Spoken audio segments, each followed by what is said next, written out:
Hey, it's Neville from Copywriting Course here, and today I want to talk to you about growth questions that you can ask yourself. Now, the very first question I want to ask you is, can you quickly hit that subscribe button and that little bell? So we know to make more videos by seeing your support. So if you get anything out of this video, please subscribe, comment, and like so we can continue making good videos. Now let's get on to the growth questions. So my personal favorite is, how can I 10x this? So a lot of people will focus on these little small wins here and there, landing a new client, getting a 5% raise, adding a new feature to some software. And these things aren't bad in the slightest sense. But sometimes if you think really big, it forces you to think innovatively and in a whole different way. So what if you needed to 10x something? Like, let's say you make $1,000 a month and now you need to make $10,000 a month. Well, I imagine the same stuff you're doing to make $1,000 a month won't exactly apply to the $10,000. And then what if you make $10,000 a month? How do you make $100,000 a month? You're going to have to force your brain to think in different ways to get to that level. So that's what this is. How can I 10x this? What if someone gave me $1 million for this project? How would I invest that? So if you try to think big, usually 10x bigger, it'll often stir up some really good ideas in your brain. Here's a good one. What's the most fun way to do this? So everyone always talks about efficiency, ROI, bottom line.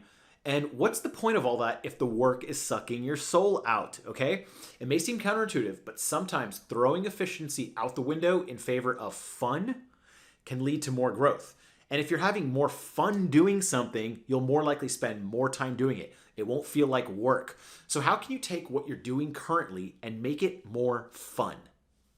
I remember one time recently, I was writing a post about a writing style guide. And I was kind of like just falling asleep writing this stupid post because it was so boring. So I decided to make the main cover this. Yeah, look, it's juvenile, it's stupid, but you know what? It made me laugh. And so I put this on the cover of that post. And I don't know why. I just got like this second wind of energy writing the post because I did something really stupid and funny, but I thought it was funny and it made me work better. Here's another one. What is my $1,000 an hour skill? So what's one skill you have that earns you the most amount of money? So focus on that. It could be writing emails, making videos, designing new products, consulting with clients, or whatever it is. So how can you spend more of your day doing that thing and less of everything else? Some common ways are you can hire someone to help you. You can go on Fiverr.com and pay a freelancer who specializes in that task. You can go on Upwork.com and hire a special freelancer for that. You can ask your friends on Facebook, hey, I'll pay someone $20 to do this task for me right now. This way, you can focus on the things that you have $1,000 an hour skill. And look, if it's not $1,000 an hour, whatever it is, whatever is the most important high revenue task that you can do, you should be doing more of that and less of the smaller stuff. Here's one I really like, and it is, what solutions lie inside of my circle of influence? You see, there's no real point in blaming external forces, making excuses, or stressing over something you can't change. It is simply a waste of energy if you cannot do anything about it. Instead, focus on things you can do. Now, there's this concept out there called the circle of influence, circle of control. There's a lot of names for it. But basically, inside of your circle of control are things like your words that you use, the outfit that you pick, the food that you put in your body, your posture, your location, your thoughts, your exercise, your output, your tone, your mood. All of these things are within your circle of control. You can directly control at pretty much any time. Now, your circle of influence, this is stuff that you can't directly control it, but you have influence over it. So your neighborhood, maybe you're part of a neighborhood association. You can't control the way everything goes, but your input is definitely valued and heard. The mood in a room, if it's kind of awkward in a room, you can crack a joke and lighten it up. Voting, you have some influence over voting. Your close surroundings, things inside of your house, the cleanliness of your house. If you live with others, maybe you can't control it completely, but you can control some of it. Your family, your relationships. And then external stuff is like asteroid impact, foreign policy, solar flares, political views of strangers, the economy, weather, volcano eruption, threat of nuclear war. These are things, for the most part, most people don't have much control or any over at all. So it's not important to think about them all the time. Sometimes, sure, but you can't spend all your energy thinking about those. So instead, try to figure out what you can do that lies inside of your circle of influence. I like this one a lot. What would my hero do? So when you're faced with a problem, sometimes you just have to get out of your own head and you need a new perspective. So try putting yourself in one of your hero's shoes or a successful person in your field and ask, what would they do? So for example, if I was going to buy a bunch of stocks, I'd say, what would Warren Buffett do? How would he think? What would Elon Musk do? What would Oprah do? And you can ask in those situations. So if you watch a bunch of Warren Buffett or Elon Musk or Oprah interviews, you might start to pick up on how they think. And I bet yourself, if you ask yourself a question and say, what would Oprah do? You can probably think of what she would say. Here's a nice little shortcut. It's who can I connect with that has accomplished what I want to accomplish? So whatever goal you're going for, whatever it is, odds are somebody has already achieved this. So instead of wasting your time and energy figuring everything out for yourself, why not take a shortcut and just ask someone who's done it? This is paying for a coaching call, working as an intern for someone who's done it, working out some other deal. Finding a mentor can be one of the fastest ways to grow. For example, when I wanted to upgrade my video setup from a simple webcam over to a professional DSLR that can do stuff like this, whoa. The way I did it, I just paid someone else to just do it for me because they already had all the skills. So it was a nice little shortcut to get there rather than learning about lenses and audio and all that stuff. Here's an easy question. What does the simplest version of this plan or solution look like? So whether it's business or health or relationships, we as humans tend to overcomplicate things. Especially if you're a smart person, you could think of a million ways to accomplish something. For example, if you're starting a business, a lot of people will build a website, do automating funnels, design business cards, set up an LLC.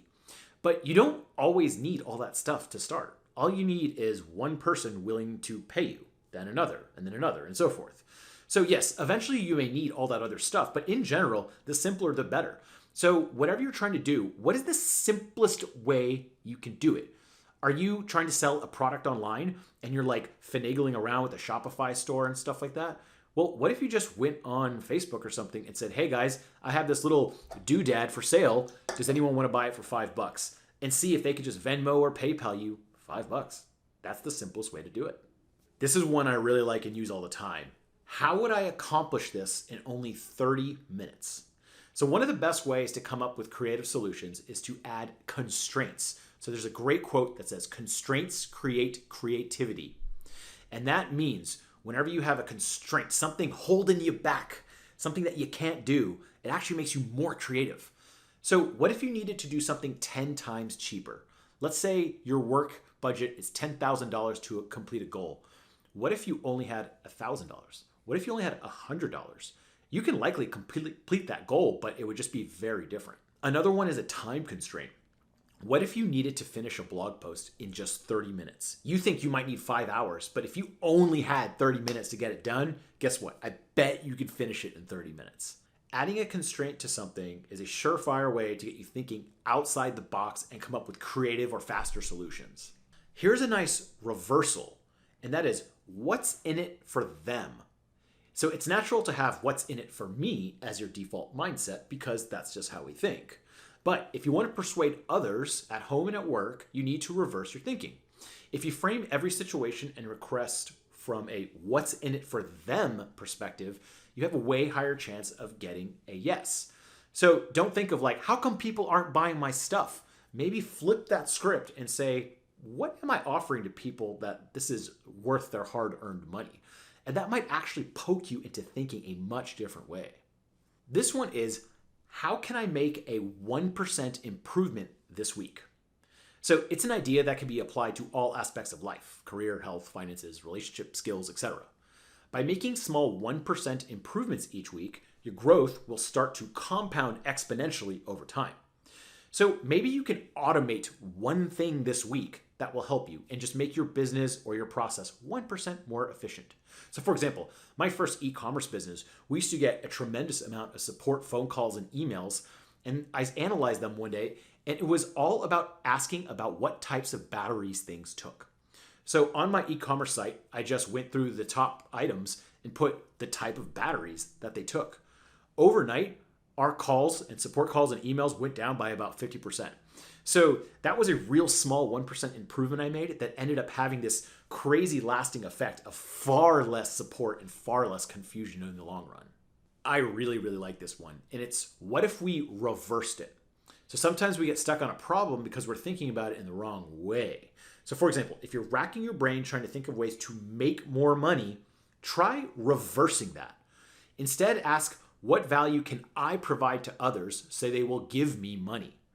All it takes is a subtle shift in thinking to get outside the box. So instead of, how can I make more money, think, what will people really want to pay for? Or instead of saying, how can I get more email subscribers, ask, what have I subscribed my email to? And then the last one I have for you today is, what 20% of my efforts give me 80% of my results? The 80-20 principle is real. It's where 20% of your efforts or traffic or whatever gives you 80% of your results or traffic or whatever. So a lot of times in a company, 20% of the clients will give you 80% of your revenue. Or 20% of your exercise will give you 80% of your fitness results. Or 20% of your website will actually bring in 80% of all the traffic. So let's say you're reviewing all your revenue sources, and apparently whenever you send out an email, it's bringing in 80% of all the revenue for your whole company. Well, guess what? Maybe you should probably do more email. It's a very simple rule, the 80-20 rule. It's great. So those are some simple growth questions that I personally like to use and that you can use too. And I hope just one of these made you change your mind. So let's quickly go through some of these again. It's how can I 10x this? What's the most fun way to do this? What is my $1,000 an hour skill? What solutions lie in my circle of influence? What would my hero do? How can I connect with someone that has accomplished what I want to accomplish? What does the simplest version of this plan or solution look like? How would I accomplish this if only 30 minutes of time? What's in it for them? How can I make a 1% improvement this week? What if we reversed it? And what 20% of my efforts gives me 80% of my results? So I hope you like those growth questions. I hope you use them and it really changes the course of your life. If you like this video, please subscribe and like and comment and go to copywritingcourse.com and sign up, and I can talk to you inside that members area. And I'm Neville Medora, and I will talk to you later.